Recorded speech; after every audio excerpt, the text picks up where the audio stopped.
Will the clerk please call the roll? Good morning. Calling the roll for the Monday, July 19th Board of Control meeting. It is 11:01. Nan Baker. Dale Miller. Here. Jim Boyle serving as an alternate for Purnell Jones. Here. Nicole English serving as an alternate for Mike Dever. Here. Lee Tucker serving as an alternate for the fiscal officer. Here. Catherine Takachik. Here. We have a quorum. If everyone can take a minute to please review the Board of Control minutes from July 12th.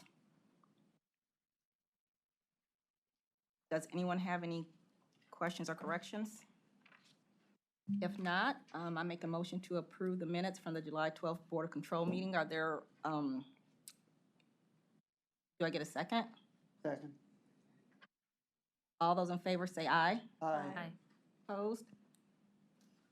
Next item, is there any public comment?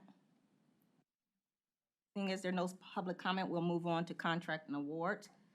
First item. First item, BC 2021-355, Department of Information Technology, recommending an award on a purchase order to Shy International Corporation in the amount not to exceed $157,452.72 for the purchase of 30 SolarWinds maintenance licenses for the period July 28th, 2021 through July 28th, 2024. Good morning, Janelle Green on behalf of the Department of IT. This is essentially a renewal for the maintenance licenses for SolarWind. SolarWinds is a network monitoring tool that allows for fast problem identification and resolution. We procured this item using the GSA listing, which is a federal cooperative that we can use that is competitively bid from various vendors. Thank you. Are there any questions on this item? Okay, hearing no questions, I make a motion to approve. Is there a second? Second. Seconded by Ms. English. All those in favor say aye. Aye. Opposed? Item approved. Next item. Thank you. Next item, BC 2021-356, Department of Workforce Development, recommending an award and enter into a contract with Cuyahoga Community College in the amount not to exceed $300,441 for the implementation of a customized training program to prepare up to 125 eligible participants for 100 dedicated full-time entry-level positions at various local healthcare organizations in connection with the Workforce Connect Healthcare Sector Partnership for the period August 2nd, 2021 through June 30th, 2022. Good morning, Lauren Carey, representing Department of Workforce Development. We are seeking approval of an agreement with Tri-C. They are serving as the intermediary for the Workforce Connect Healthcare Sector Partnership. This is for a training program to provide soft skills and professionalism training to prepare candidates for 100 dedicated entry-level positions at Cleveland Clinic, university hospitals, and the Metro Health System. The positions will start at a minimum of $15 per hour. Each participant will receive 6 months of post-hire coaching services towards employment to help them navigate any personal or professional challenges that threaten their ability to successfully maintain their employment, and also to encourage professional development beyond the entry level. This contract will cover 44% of the program costs, and Tri-C will be covering the remaining 56% of the cost. The contract is performance-based, and payments will be made at enrollment and at employment. Thank you. Are there any questions at this time? We have one. Councilman Baker? Thank you. Again, what was the split in funding? Tri-C was, 56%. and what was, We're 44%. and who's paying the 44? Yes, WIOA. WIOA. Yes. Okay, we had an update from Ohio Means Jobs not too long ago, and he was stating that 1 out of 3 that came to them for employment opportunities were not eligible, in their opinion, to move forward because they didn't have the reading skills, comprehension skills, or other soft skills to be able to take pre-entry exams for jobs or any type of requirements that were needed in order to advance them. So what in this are you doing? Is that what you're targeting? Are you trying to reach out to those 1 out of 3 that come to us looking for employment that can't find it because of those skills? Yeah, recruitment would be through Ohio Means Jobs as well as the employers, and towards employment, we would have recruitment events to attract. What the hospitals have told us is that it's hard for people to maintain their job. They need a little more professionalism, soft skills, so it's to provide that so that they're able to maintain. In terms of pre-hire testing, I'm not, Okay, not so any for this these is- positions. These are entry-level positions at the Okay. hospitals. I do have the titles. The being Environmental Services Department, Nutrition Services, Patient Transport, Patient Care Nursing Assistants, and Central Sterile Processing Technicians. So the type of skills that you're offering, They'll be trained by the hospital's will be staff. trained by the hospital Yes. staff to do whatever it is that's needed for that Yes. job. And they don't turn anyone away if they come to them for employment? I guess they have to satisfy whatever their employment. I don't know if there's drug testing or background checks. Right, because they're in the outside of that. hospital, but outside of that, correct. All right, thank you, thanks. Are there any additional questions? There are no additional questions. I make a motion to approve this item. Is there a second? Seconded by Mr. Boyle. All those in favor say aye. Aye. Opposed? Item approved. Next item.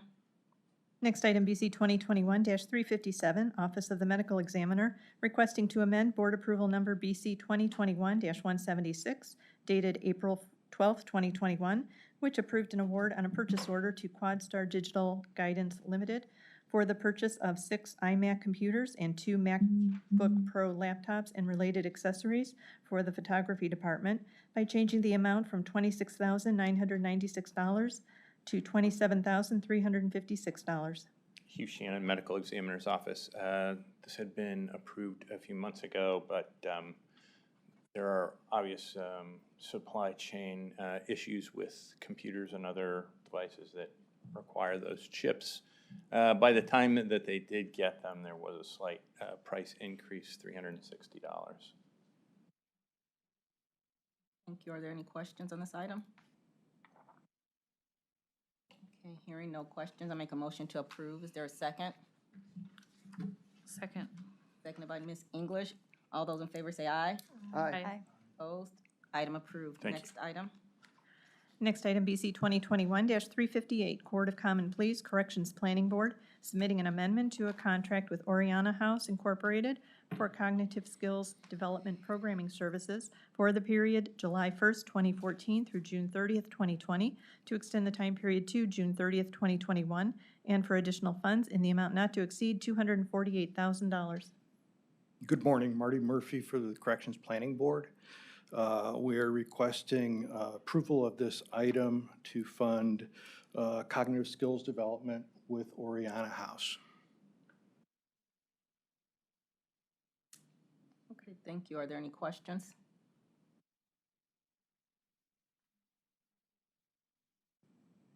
Okay, hearing no questions, I make a motion to approve. Is there a second? Second. Seconded by Councilman Miller.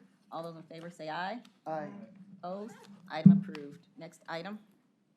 Next item, BC 2021-359, Court of Common Pleas Juvenile Court Division, submitting an amendment to a master contract with various providers for trauma-informed residential treatment services for the period October 1st, 2018 through September 30th, 2020, to extend the time period to September 30th, 2021, for additional funds, each in the amount not to exceed $25,224.73, with Grace Haven Incorporated, Keystone Richland Center, LLC, doing business as Foundations for Living, with Ohio Guidestone, with the Village Network, and to add Belfair Jewish Children's Bureau in the amount not to exceed $25,224.73, effective October 1st, 2020, and to remove Youth for Tomorrow, New Life Center Incorporated, effective September 30th, 2020. Good morning. Tim Luby from the Juvenile Court. This is an extension for the term of service. I know council had some advanced questions on that, and the court provided some answers, and I'm glad to assist with any other further questions council may have. Thank you. Are there any questions at this time? Just if I can briefly. Sure. Who dropped out? Wait, Belfair is being added? Let's see, Belfair's being added, and then Youth for Tomorrow, New Life is being removed. Do you know just, I mean, what was the issue? Was there an issue with the vendor being removed? And Belfair's a pretty known, I mean, if you know, Tim, is a pretty don't. known commodity. All right. Yeah, I don't know. I know we had some issues in the early part of 2020 with some of our youth providers, and I don't know if that issue pertained to Youth for Tomorrow. We actually had to remove children from one of the facilities because of some care issues, and I can't say that pertained to that specific vendor. And then as it relates to Belfair, I mean, they're a pretty known commodity. They are. I'm surprised that they weren't already in there. Do you know if you, perhaps this is something that Sarah could just get, I'm just interested to know Sure. why Belfair Change. wasn't, yeah, exactly. Yep, I can absolutely supplement, certainly. Perfect, thank you. Thanks. Are there any more questions? Question. Councilwoman Baker? So just in the timing of this, if I'm reading this correctly, this ended September of last year. That is correct. So why is it that, and I'm trying to read your explanation here, but Yep. why is it that we are not going out for a new bid after such a long, since 2018? It's been, what, 2 years? That's a 2-year contract? A big And- issue on, I'm sorry, go ahead, Council. And then there's only 2 months left. Correct. this So one. a lot of this relates to the fact that these are all VOCA funded, and in many cases, the grantor directs some of that process. I know in this case, and we're actually in the process of, we'll be ending this grant. We're waiting now for the next fiscal cycle for the grantor to approve those fundings, and unfortunately, those probably won't, the actual approval process won't happen until October, November. And so even though the one grant is ending, we won't actually get approval for the next fiscal cycle until later in the year.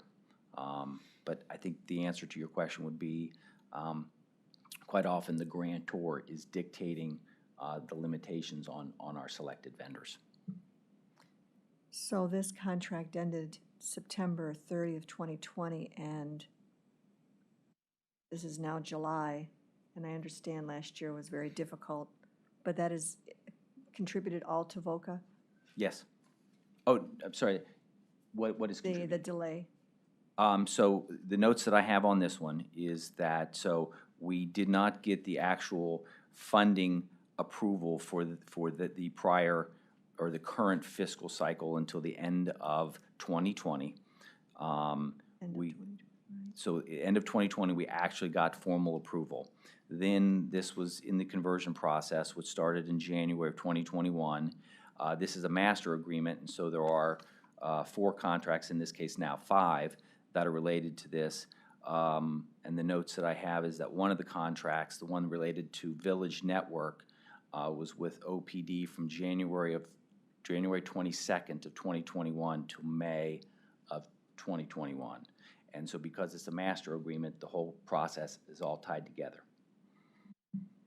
And has services been not affected? I think in this case, services were performed. Okay, thank you. Any additional questions? Hearing none, I make a motion to approve this item. Is there a second? I'll second. Seconded by Mr. Boyle. All those in favor say aye. Aye. Opposed?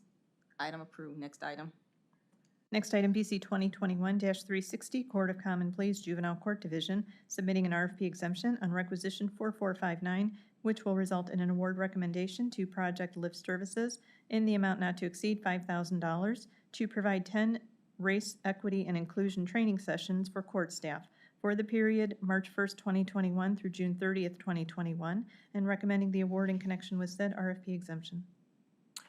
So this is a contract that, again, it's my understanding council had some advanced questions on, and the court provided some responses.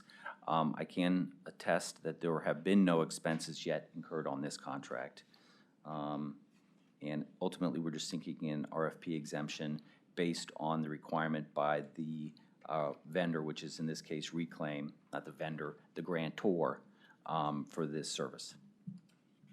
Thank you. Are there any questions? My question is, how much coordination and collaboration is there between the juvenile court and the county's equity and inclusion office on programs like this? I don't know that there's any on this specific program, not that I'm aware of, no. I believe this came about at the request of our grantor. And so from their mandate, the court then developed the training modality. But I can't attest that there was any coordination with the county's department. Oh, okay, well, I think it's a good thing that you've independently identified this as an important thing to work on, but also I think in the future that some degree of contact would be useful to help in developing a system-wide program. Certainly. Thank you. Any additional questions? One. Sure. This was for 4 months. Are you preparing for an additional training, and have you worked through the issues of getting it done on time? So on this one, again, we are now in this, we're in the same kind of cycle because it's a grantor. The court has been in contact for many months with the reclaim provider, and we probably won't hear until August, September as to our successful receipt of those funds. Unfortunately, the way the cycle on all these grants works is the programs are necessary to start, and yet the grantor does not approve the funding until after the conclusion of the other grant year. And so that is a cycle that will probably continue in perpetuity. And do you plan on continuing this 4-month program? This one I can't I don't know. It related to the last year. I've not seen the actual funding documents for the next cycle yet, and whether or not this program is included in that, I don't know. Okay. All right, thank you. Any additional questions? None. I make a motion to approve this. Is there a second? Second. Second by Councilman Miller. All those in favor say aye. Aye. Opposed? Item approved. Next item. Next item, BC 2021-361, Court of Common Pleas, Juvenile Court Division, recommending an award on requisition 4278 and enter into a contract with Applewood Centers Incorporated in the amount not to exceed $67,592.40 for therapeutic level 4 foster care respite services for a coordinated approach to low-risk misdemeanors project for the period June 1st, 2021 through June 30th, 2022. So this is a RFP that Applewood was the sole responsive vendor. This goes to support the court's CALM program, which provides a respite for individuals that are victims of domestic violence for up to 3 days. Thank you. Are there any questions on this item? Just one, if I may. Councilwoman Baker, go ahead. So what is the difference between these two that are both reclaimed grants, and one was June of, which is only maybe 30 days ago, and ends in a year? Why is it that that one was put through the system pretty timely, under the same rules and unsuredness of how this process would be? That's an interesting question because we are right now in the cycle that we're for the next fiscal year, the 2021 to 2022 year. We haven't even yet received confirmation of that funding. So as I look at this, how we're able to now in June of 2021, because that fiscal cycle runs from the end of June, or from June till the end of, it ends in June. Right.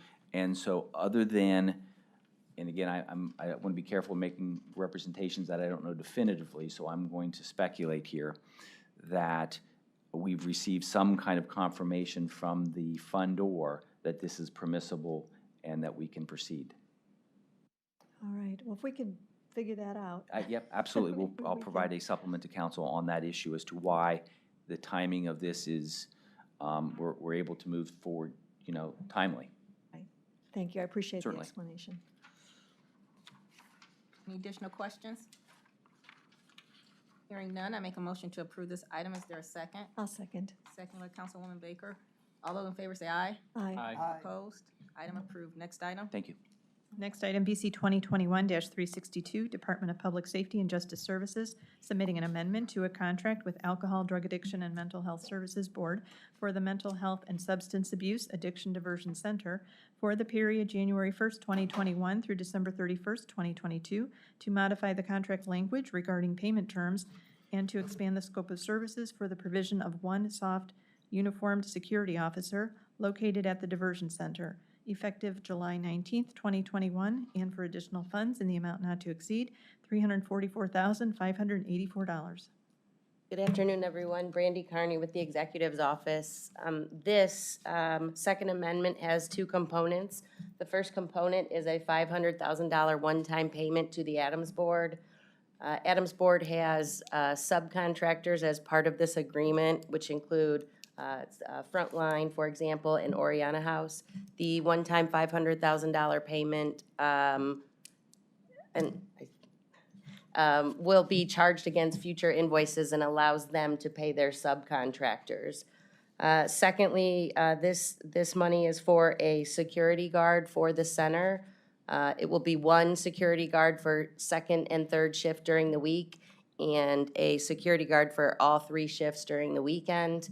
The reason for the amendment is we had worked with the sheriff's office in providing this service.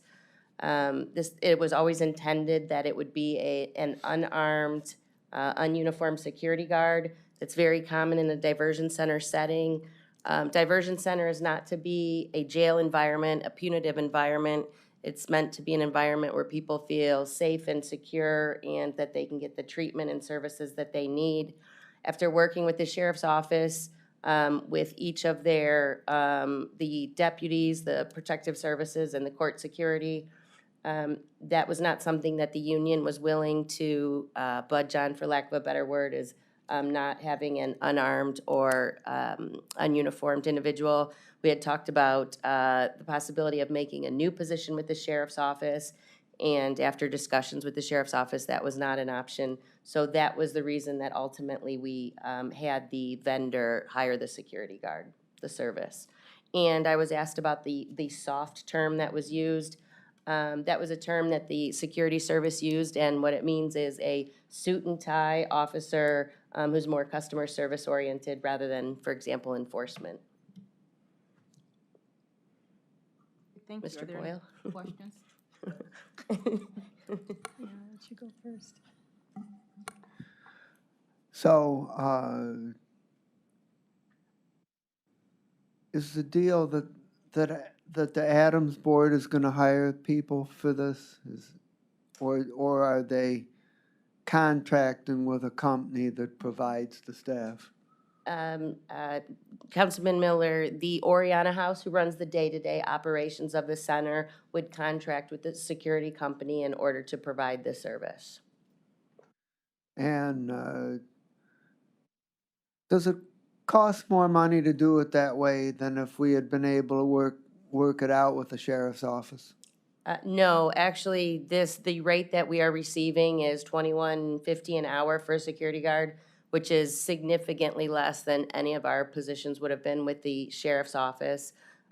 Even knowing that because of the diversion center is something that is intended to stay in the county and hopefully will only grow in the services, we really work to try and keep the sheriff's office or give them the opportunity to provide the service, but it just wasn't something that contractually with the unions we were able to do. And in total, how many people would have to be hired to provide this service? I think it equates to like 4.4 individuals. Again, it's one person for the second and third shift during the week and one person for each of the three shifts on Saturday and Sunday. So you can't have 4/10 of an individual. I'm talking about as a practical matter, how many people would have to be hired for this job in order to provide the necessary coverage? You know, the security team had some people already available, but I think the number would be 5 total in order to make sure that they could provide the service each shift, and then if someone, for example, called off for sick time, it would be 5 individuals total. And my final line of inquiry relates to the $500,000 one-time payment. Is that in addition to the 344,000, or That's part of that 344,000. Let me confirm that, but that would be part of that. I will confirm that for you, sir. Again, it's money that we would be paying to Adams so that they can pay their subcontractors for the work that's being done since January of this year when the contract started. But future invoices against Adams would then be deducted from that 500,000. So I apologize, after I'm thinking through that, it would make sense that it's not the 300, but let me confirm that for you, sir. so this is a separate item? It was part of this amendment here, it was in the second amendment. It's only saying 344. I think the confusion is on the amount, because it's, the amount of this amendment says 344, 584. So what is the 500? Right. I apologize, Mary Beth's gonna. Mary Beth from Public Safety. Okay, so the 344 is just going to cover the cost of the security.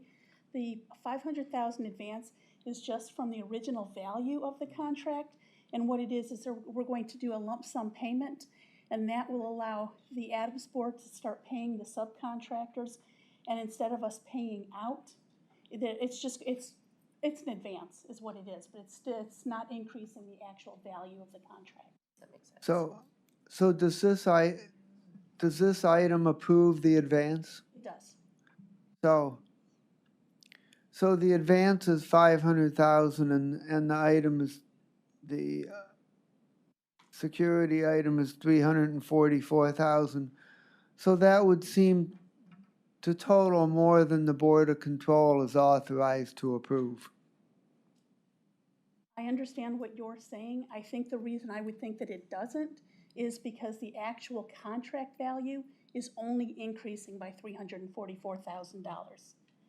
The 500,000 is just part of what's already been authorized by council to be paid, but rather than the Adams Board incurring the expense, paying Oriana House, and then waiting for the county to reimburse, we're going to give them $500,000 so that when Oriana House pays them, they can go ahead and cut that check right away.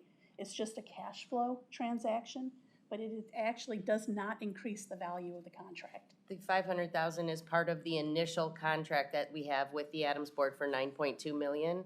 They just receiving invoices from their subcontractors and didn't have money available to pay. You're an attorney. Do you have an opinion? Can we give 1 second? Sure. So just to clarify, it's not additional funds to the contract, That's correct.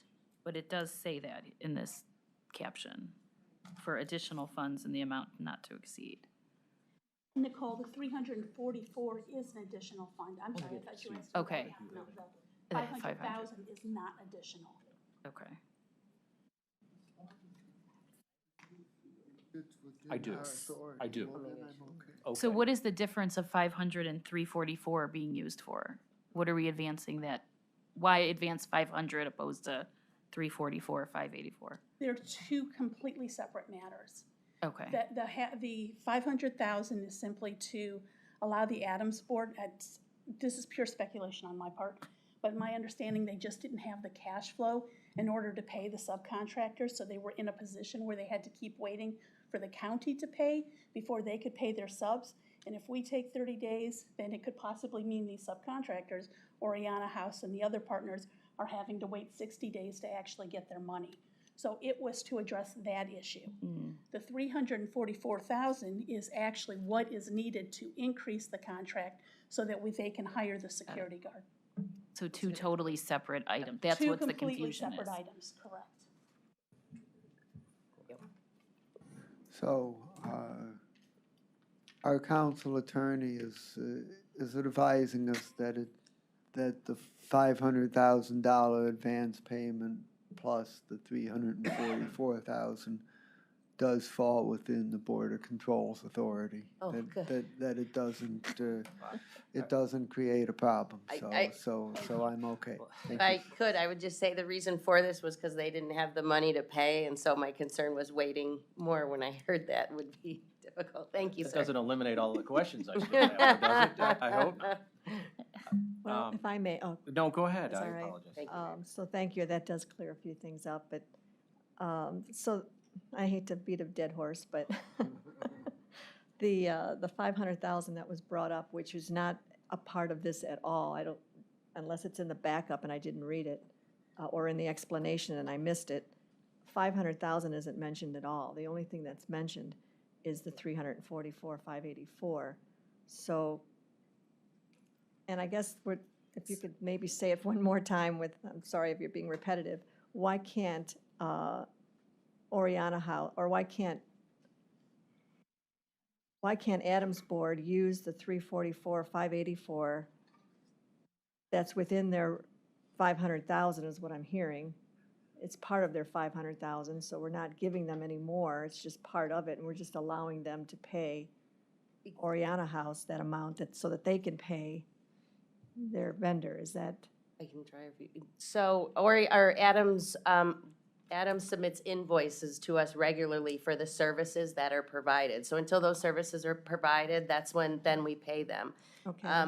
They, in turn, have to pay their subcontractors. There's been work that's being done since the beginning of this year, and they up front here didn't have the money to pay their subcontractors because they didn't have that amount. And we only pay them after work that's already been done. So even this 344, we don't send that to them. As time passes, they invoice us for pieces of that over the next 2 years. And so this would allow them to pay those initial contracts. And again, it's not increasing our initial contract. Right. It's just allowing them some extra cash flow to have. And if I may, the 500,000 that I mentioned earlier, that you mentioned for the first time that I see it, that really doesn't need to be part of this conversation, does it? Is that really important to know that there's 500,000 out there that they're using 344 of it, or? No, it was just an explanation of what some of the payment terms, because it does have in the motion to a modified contract language regarding the payment terms. So it was an explanation of that. Okay. So I probably made it more confusing, but I just wanted to address it with the group in case it came up, because it is part of this amendment. All right. So the part one is modifying the contract terms to say we're gonna prepay them 500,000 that they're gonna draw down on. Then part two is increasing the amount for 344 for the security. They're kind of two That's separate correct. items. Okay, I that's think better. that's, yeah, Okay. making more sense. And I apologize for the confusion. I guess when you asked before, was 500,000 part of the, I mean, I don't know why I Right, said two yes, that makes separate, zero yeah. sense. If I may ask a question then beyond the funding, why do we explain this as one soft when actually it could be 4 or 5 part-time soft? They are referring to the one soft per shift, so that's just a per shift that they have. Obviously, they'll need more than just one individual to fill, the entire need that we have, but one soft per shift is the reason for that language. As it's written, it may be written differently on the contract, but it does say just one soft uniform security officer located at, doesn't say per shift or part-time or anything about, if you read it as it's stated, it sounds like we're paying one person $344,000.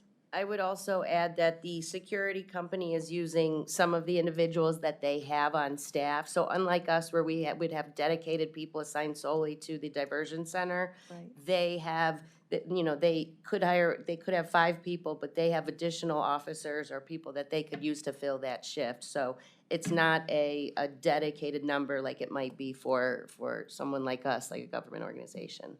Right. So maybe it might have been better just to say soft uniform security officers and not get into, I'm just saying it's misleading when you read this and it raises questions to look at one for 344. That's the way it reads. And for me, it was confusing. Okay. I just looked back at the amendment, and if you wanted to modify the amendment the language to say A as opposed to one, it wouldn't hurt anything. Well, A means one, too, and you're talking about several. I think if you just leave the number out, expand the scope of services for the provision of soft uniform security, and then put an S on officers, and maybe in parentheses S, officer parentheses S, and then that way, I think it takes some of the, for anyone reading that, it might take some of the question away of one person costing $344,000. Does that make sense? Can I make that amendment to this? Okay, so I make the amendment that we change taking away the number one, and it would read for the provision of soft uniformed security officer, parentheses, S, located at the diversion center. Does that read all right? That would be fine as long as we're talking about amending the language of the item in front of us. We would have to obviously take any contract that's been negotiated back to the other parties to make sure that they're okay with that change, but I'm more than happy to say that it's okay to change the language that we have here today. Okay. I think just for those that are maybe watching what we're doing with the diversion center and who we're hiring and what the security guard, all that, I just think it clarifies it a little better, that's all. Thank you. If I may ask just one more, it's a pretty big item.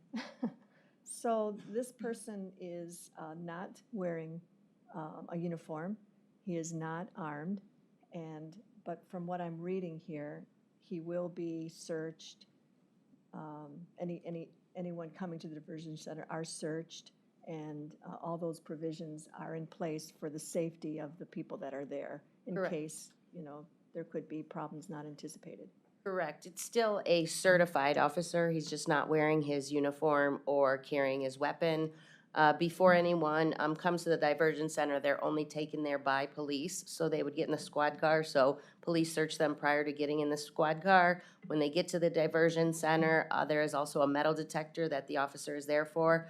And also we ask them to do one last search of the individual before the officer leaves. And that's the officer who brought them there. Additionally, we have this security officer there, but he's just, again, not armed or armed or wearing his uniform. If there's any anticipated trouble beyond weapons, say they're just difficult to manage, maybe they have mental illness and are enraged, all these type, how do we control that? How is that managed if no one is, not even a taser or anything? How do we manage someone who perhaps could be unmanageable? Sure, I would say, the staff at the diversion center is their exact professional training is dealing with those with mental illness and or addiction. Those are the individuals being brought there. So de-escalation, these are our counselors, these are, we have a psychiatrist there. These are individuals who their career is working with these individuals and supporting this need. So we do have the officer there, again, in case something did happen to get out of hand. I can tell you that, for example, Oriana House doesn't have the same type of center, but one like center in Summit. And they've said that maybe once they've had an incident and it wasn't that big. That's, again, the reason for not having an armed security guard. We don't want individuals to feel stressed, to feel like it's a jail environment, to be a punitive environment. It's meant to be supportive for their recovery and to support them as an individual. And that's common for all diversion centers throughout. Okay. All right. Well, be interesting to see how all this follows. Thank you. If I can just, so is these, if we said 5 people, are they gonna be the only security at the diversion center? Okay, and obviously, I agree with your commentary that we don't want it to be punitive or look like a jail, but we also have staff members, cleaning staff, et cetera, that are in there, and they have to be safe in their environments as well. And I think Councilwoman Baker's comments are I'd like to follow up a little bit. I mean, some of the folks here are gonna have significant mental and or combination of addiction problems. And are we confident that one non-uniformed person at the front, I assume at the front desk, is gonna be enough to keep control in an area here. We're confident in that.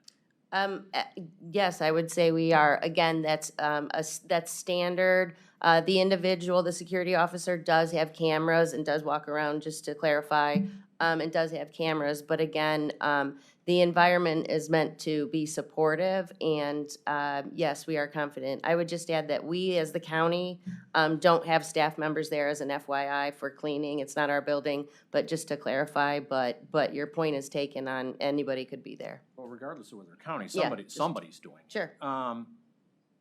And so these five, is it gonna be their own individual unit? And what before you answer, what I'm looking at is,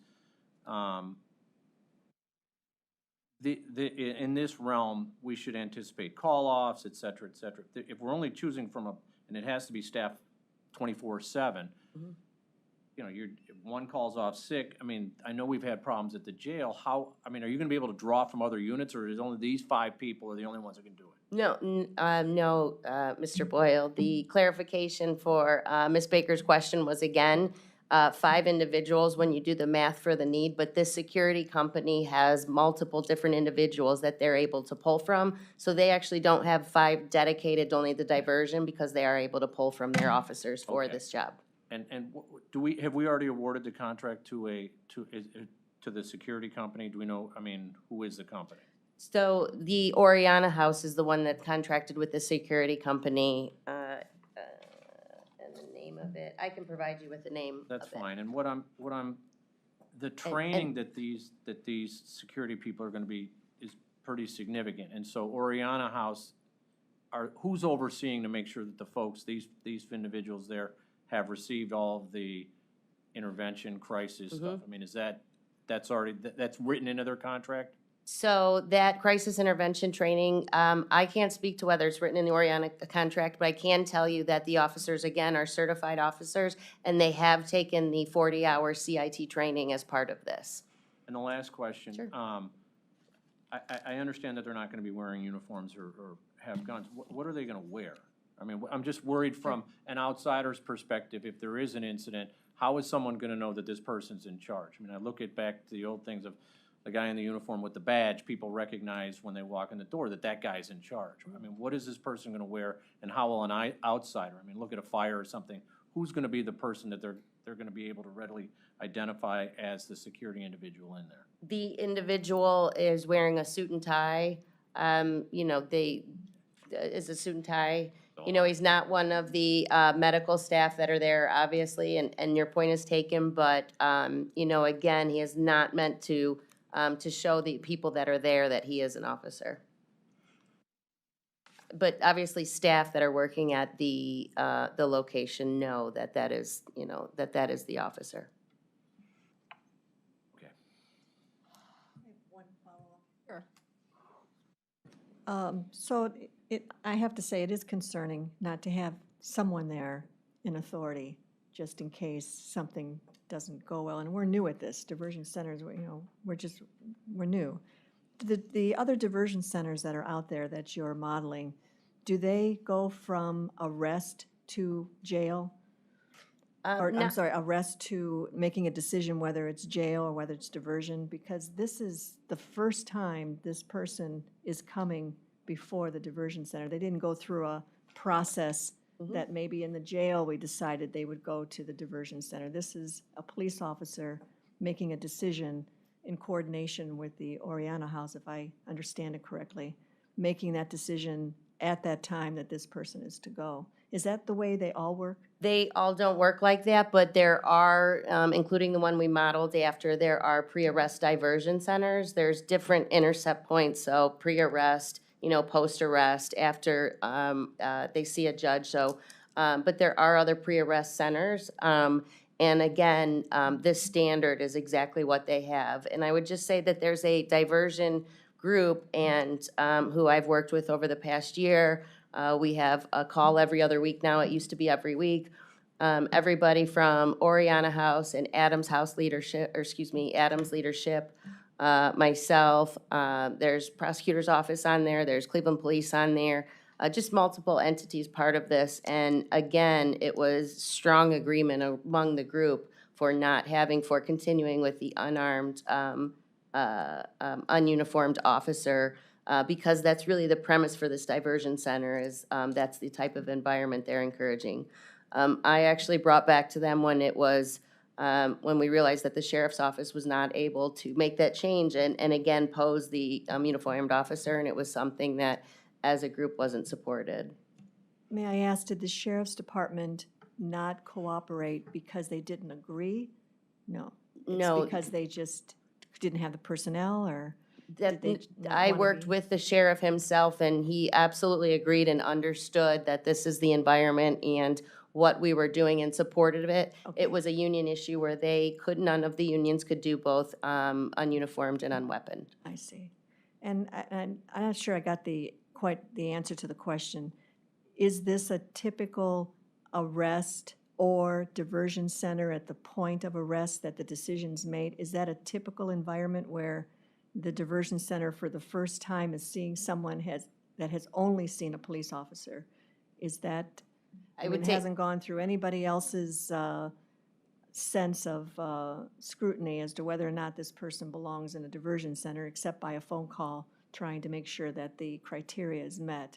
That to me seems like a higher level risk. Is that typically what they do? so all of the diversion centers that I've reached out to and worked with and/or modeled have an unarmed and unweaponed officer or officers at their facility.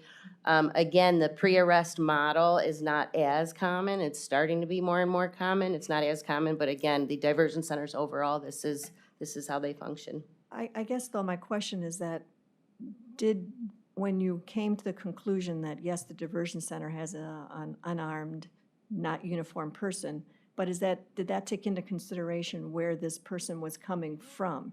That no one else has seen this person except for the police officer who's making the decision that this person belongs at the diversion center. I went through a phone screening. Does that scenario exist where the higher risk of perhaps that person, maybe they overlooked something that they didn't know about and didn't go through a proper screening to put into a place that is completely unarmed and vulnerable? Did that situation taking them to the diversion center, is that what you see out there for other diversion centers accepting?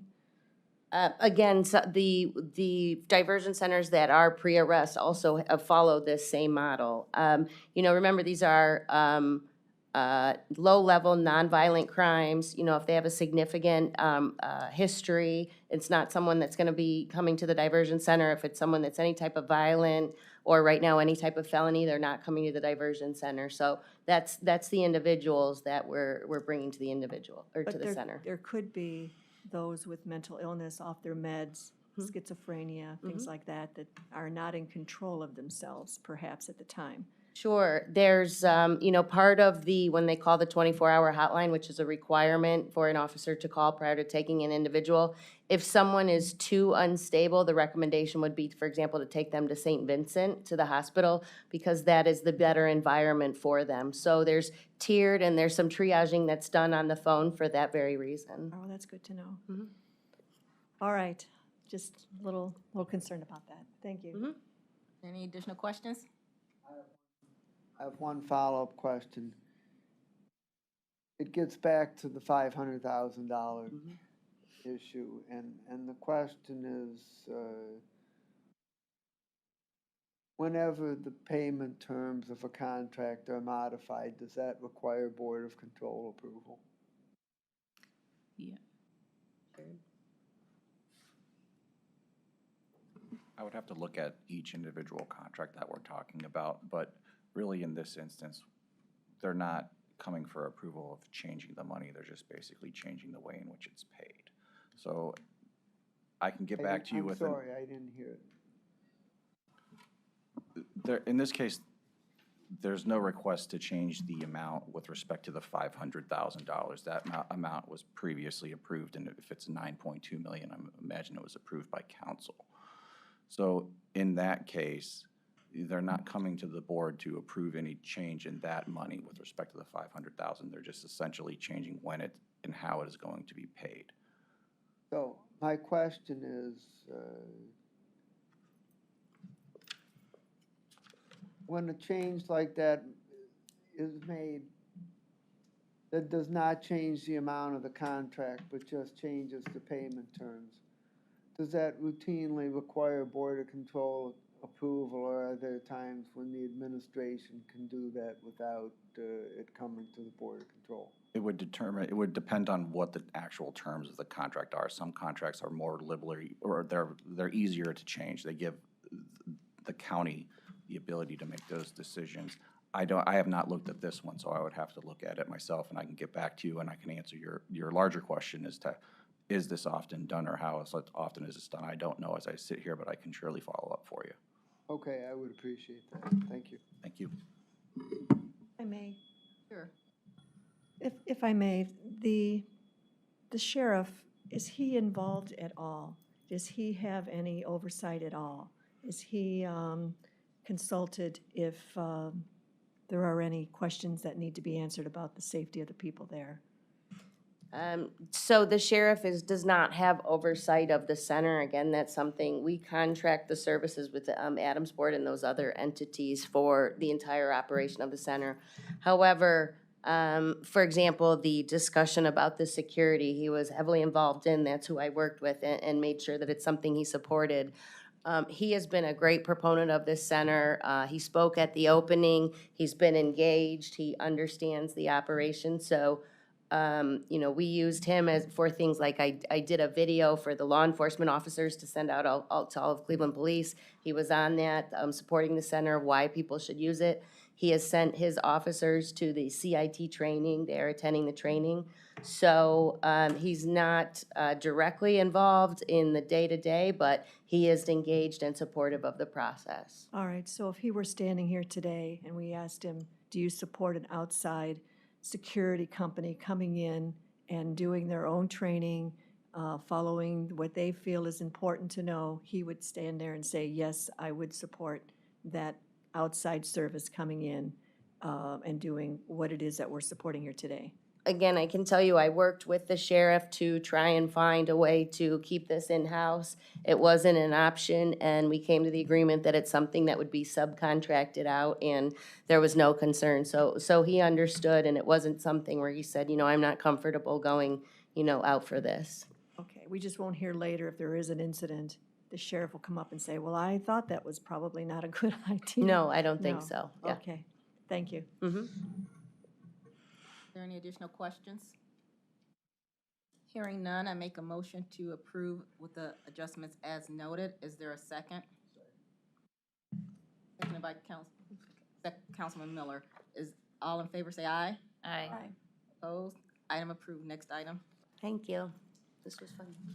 Next, item BC 2021-363, Department of Public Safety and Justice Services, recommending an award and enter into a contract with Guardian Tracking LLC in the amount not to exceed $5,143.26 for the purchase of employee performance management software for Cuyahoga Emergency Communications System for the period August 1st, 2021 through July 31st, 2024. Good morning, Mary Beth Vaughn from Public Safety again. And this software will allow CCOMs to manage employee performance by providing early interventions, immediate feedback, and positive recognition of call-taking staff. In addition, another functionality is it allows for peer-to-peer recognition of a job well done. We did reach out to Jack Ryan, who reviewed the quote, and he confirmed that ERP will not be offering this functionality, as this contract is specific to call-taking centers. Are there any questions on this item? Hearing no questions, I make a motion to approve. Is there a second? Second. Second by Mr. Boyle. All those in favor say aye. Aye. Thank you. Opposed? Item approved. Next item. Next item, BC 2021-364, Prosecutor's Office, submitting an RFP exemption, which will result in an award recommendation to Northern Flooring Specialists in the amount not to exceed $22,293 for a state contract purchase and installation of replacement carpet for the Crime Strategies Unit at the Justice Center, and recommending the award in connection with said RFP exemption.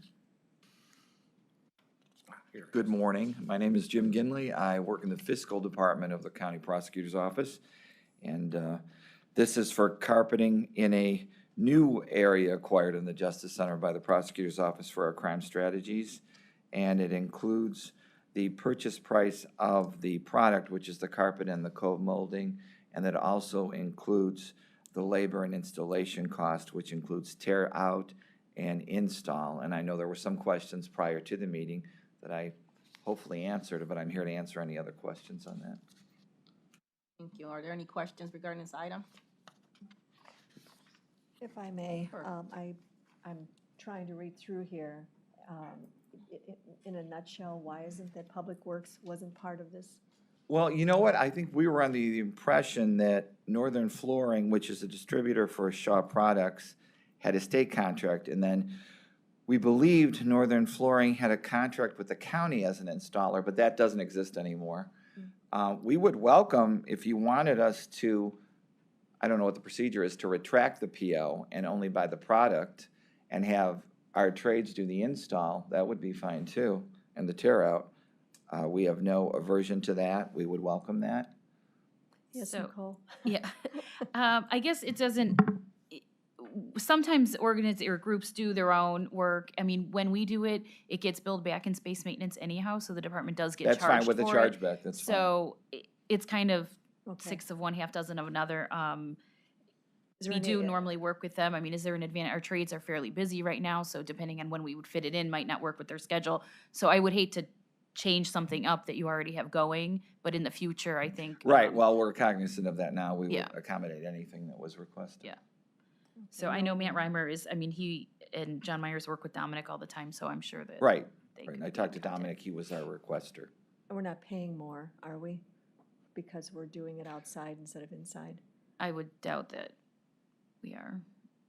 I couldn't attest to that. I mean, I don't know what the chargeback entails, the detail and formula behind that. I mean, especially if you bid this, I'm guessing you got a decent, a pretty good price from. the It vendor. was a state contract Oh, right. access thing, so it wasn't that. And if I may, the Justice Center we're talking about here, how old is that carpet? I mean, what we're talking about perhaps? Well, we know that by appearance, it needs replacement, but again, this is a brand-new area that we didn't have access to. It was formerly occupied by the sheriff and maybe the warden's office, I'm not sure. But we're migrating down there because strategic or crime strategies, has a lot of partners, and we're grateful to get a lot of that space, and thank you again. Where is this space? I apologize. It's on the first floor.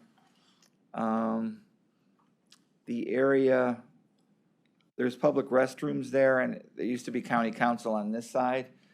I think it's near that area there. But it was the sheriff's area. Okay, so by the warden's area, it actually used to be it used to be the clerk of courts, I think. Was it? Okay, Yeah, a long time I ago. can't remember that. It's on the first floor. Yeah, I know where it is. Okay. Okay. Okay, any additional questions? So, just to, I gotta be honest, I'm a little confused. So who is Northern Flooring Specialist? When you guys started this, Jim, did the prosecutors, did they bid it? I mean, how did we get to Northern Flooring Specialist? Are they State term.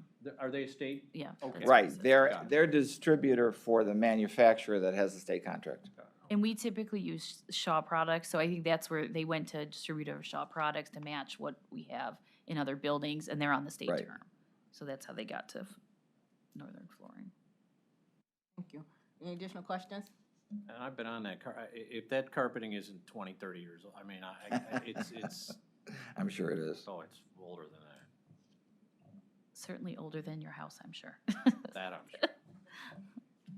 Okay, hearing no further questions, I make a motion to approve this item. Is there a second? Second. Second by Ms. English. All those in favor say aye. Aye. Opposed? Item approved. Moving on to exemptions. Item BC 2021-365, County Council requesting an alternative procurement process to issue a request for qualifications from various consultants for redistricting services for reapportionment of county council districts in accordance with Charter of Cuyahoga County, Article 3, Section 3042, for the period July 19th, 2021 through August 2nd, 2021. If I can just briefly speak on this one. It is almost impossible for me to believe that it has been 10 years and we're on to our second county council redistricting. And again, as noted, there is a very tight time schedule articulated in the charter, then coupled with a census that is a little behind from the federal side. Our charter mandates that a council commission, a redistricting commission, be appointed immediately after the census is completed. It is the expectation that the census will be completed in September. And in the past, we had used a vendor to assist the commission in fulfilling their duties. Also of note, the commission must complete their work within 120 days of being appointed. So there is an extremely tight timeline for this process. And we will, again, we've drafted the RFQ, and it will be issued either late this afternoon or first thing tomorrow. Thank you. Are there any questions on this item? Jim, just quick question, the dates, is this just when the RFQ is out? Yeah, we're That's gonna why put the it- short time Yeah, frame? exactly. Okay. And that was a significant point of conversation in terms of the time frame for it, yeah. Gotta move fast. Thank you. Are there any additional questions? Hearing none, I make a motion to approve. Do I have a second? Second. Second by Councilman Miller. All those in favor say aye. Aye. Opposed? Item approved. Next item.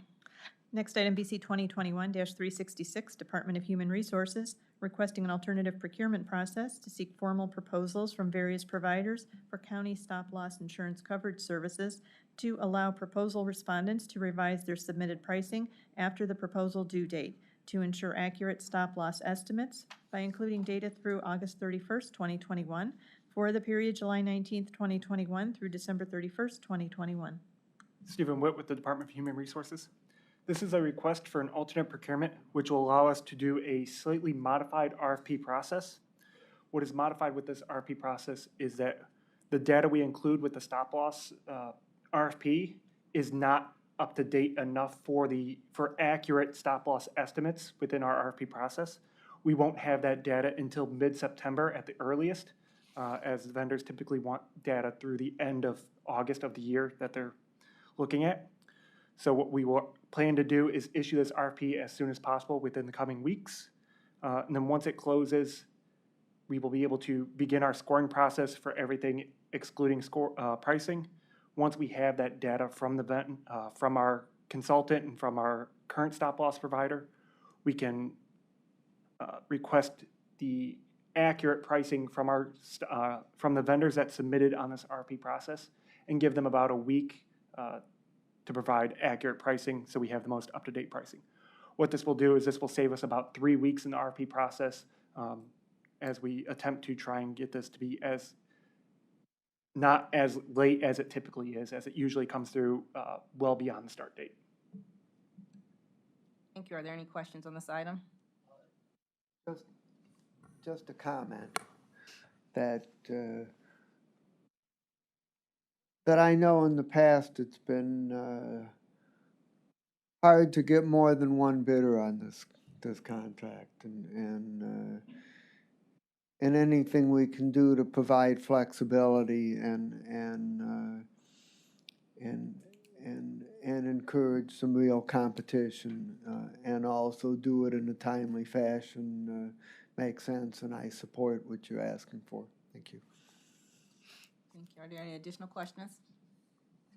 Hearing none, I make a motion to approve. Is there a second? Second by Councilman Miller. All those in favor say aye. Aye.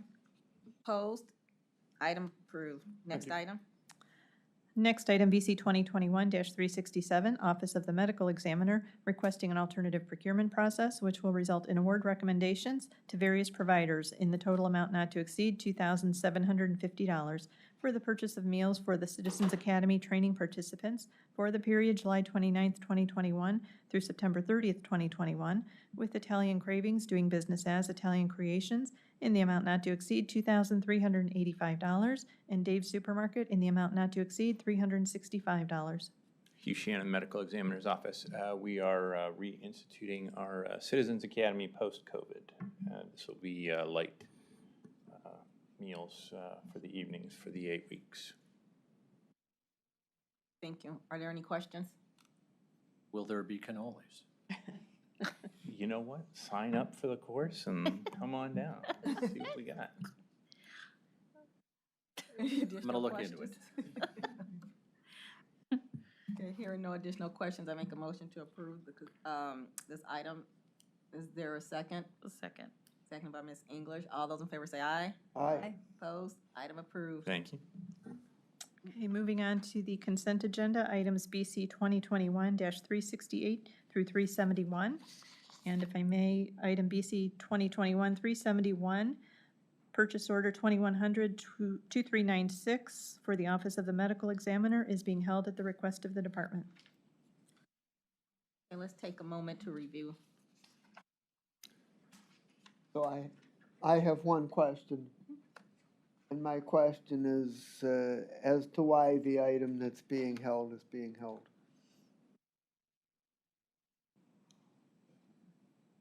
Hi, Janelle Green on behalf of the Department of IT. So when I reviewed the agenda, I looked at this item and saw that it was not specifically towards the TAC standard. TAC is the Technical Advisory Committee. And so we have a list of IT standards as far as equipment that is procured through the county.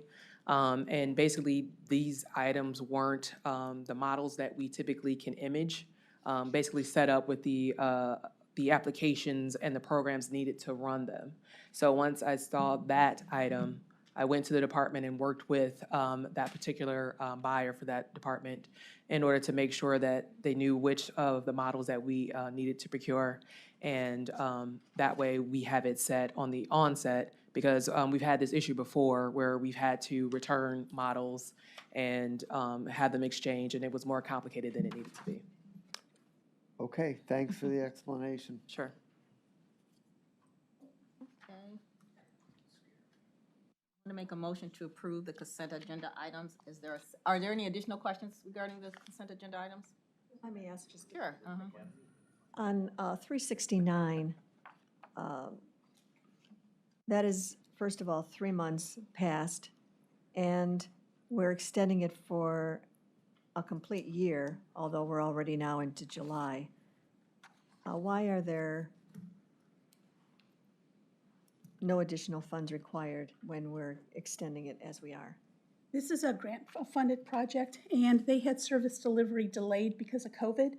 So Okay. this is for both 369 and 370.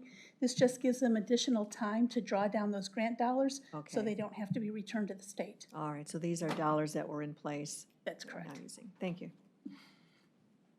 Additional questions regarding consent agenda items?